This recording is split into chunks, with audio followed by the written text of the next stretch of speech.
तो करवा चौथ जो होता है वो महिलाओं का सबसे बड़ा त्योहार होता है। जो स्त्रियां होती हैं, जब करवा चौथ का त्योहार आता है तो उसके 4-5 दिन पहले से ही उस व्रत की, उस करवा चौथ की तैयारी करने लगती हैं। दोस्तों, जो पतिव्रता होती हैं वो नारियां, वो स्त्रियां अपने पति की लंबी आयु के लिए जो है करवा चौथ के दिन व्रत रखती हैं और उसी की तैयारी कर रही होती हैं। लेकिन दोस्तों, आज मैं एक ऐसी महिला की स्टोरी, कहानी आपको बताने वाला हूं जो अपने पति की लंबी आयु की नहीं बल्कि उसकी जीवन लीला यानी कि उसकी आयु को समाप्त करने की प्लानिंग कर रही होती है और वो करवा चौथ के दिन अपने पति को अपने प्रेमियों के साथ मिल करके मौत के घाट उतार भी देती है। दोस्तों, बहुत ही दर्दनाक कहानी है, बहुत ही दर्दनाक घटना है। इस घटना की जितनी निंदा की जाए उतना कम है।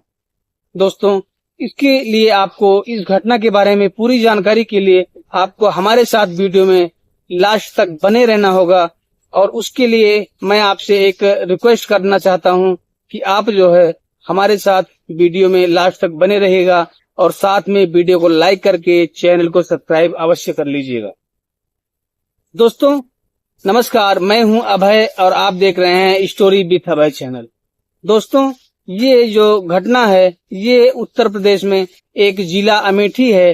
अमेठी में एक छोटा सा गांव होता है जहां पर एक बद्री प्रसाद नाम का लड़का होता है। दोस्तों, बद्री प्रसाद की 2007 में एक जो होती है लड़की, उससे शादी होती है।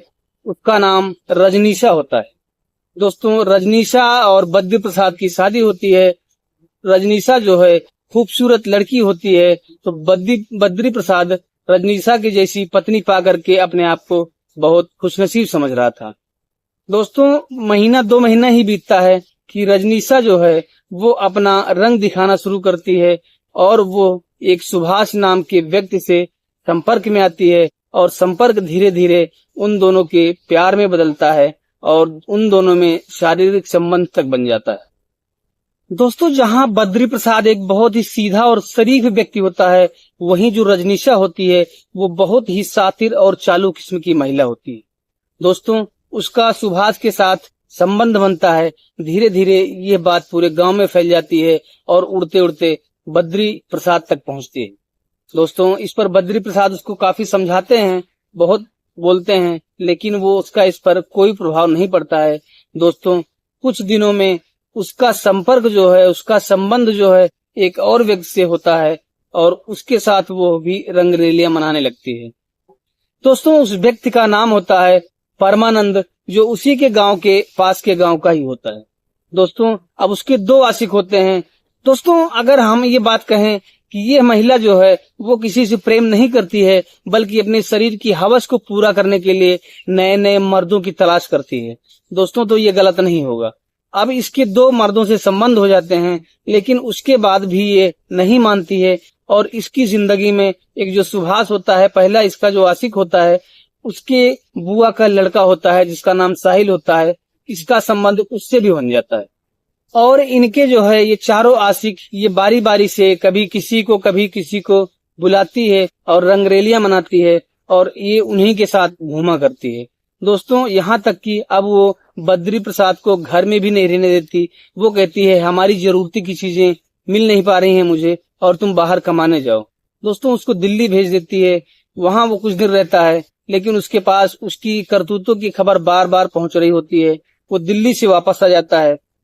साथियों, एक दिन की बात होती है, बद्री प्रसाद और रजनीशा में जोरदार लड़ाई झगड़ा होता है और बद्री प्रसाद को पता होता है कि अगर मैं इसको मारता हूँ, इसके ऊपर हाथ उठाता हूँ, तो वो लोग फिर हमारी पिटाई करेंगे। दोस्तों, वो जाकर के परेशान होकर के एक कुएं में गिर जाता है।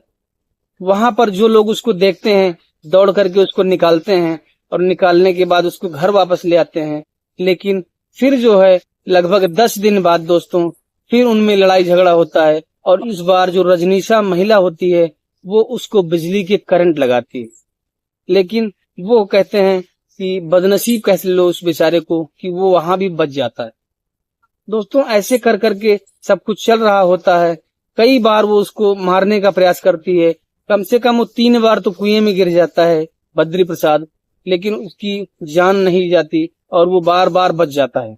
दोस्तों 20 अक्टूबर को जो ये करवा चौथ बीत चुका है, ये महिला रात में अपने आशिकों को बुलाती है और जो है ये अपने पति यानी कि बद्री प्रसाद की हत्या करती है।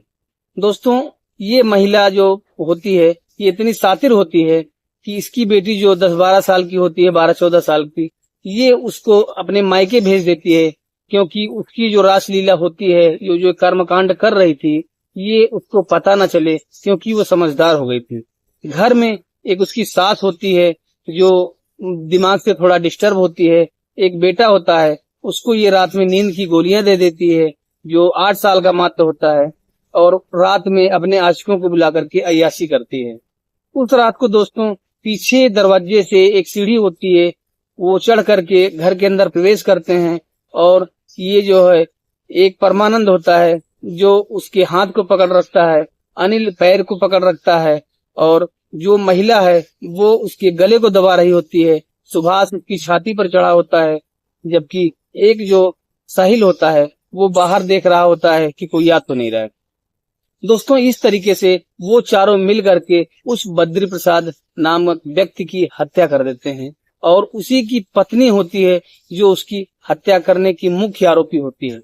दोस्तों उसके बाद वो जो है रोने लगती है, चिल्लाने लगती है लोगों को बताने के लिए कि ऐसा कुछ हो गया, लेकिन बाद में जब इसका दबाव पड़ता है तो वो खुद बताने लगती है कि हमने मारा और उसने हाथ पकड़ रखा था, वो सीने पे चढ़ा हुआ था, ऐसे ऐसे करके रोने बताने लगते हैं। दोस्तों मामला पुलिस तक जाता है और पुलिस आकर के इन चारों को गिरफ्तार करती है। दोस्तों ये घटना अमेठी जिले के एक छोटे से गांव की है, जिसकी मैंने पूरी जानकारी आपको दी। इस घटना के बारे में आपकी क्या राय है, आप क्या सोचते हैं, कमेंट बॉक्स में जरूर डालिएगा। और दोस्तों आप वीडियो कहां से देख रहे हो ये भी जरूर लिख दीजिएगा। दोस्तों आज की वीडियो बस यहीं तक, मिलेंगे फिर किसी अन्य वीडियो में, तब तक के लिए नमस्कार, जय हिंद।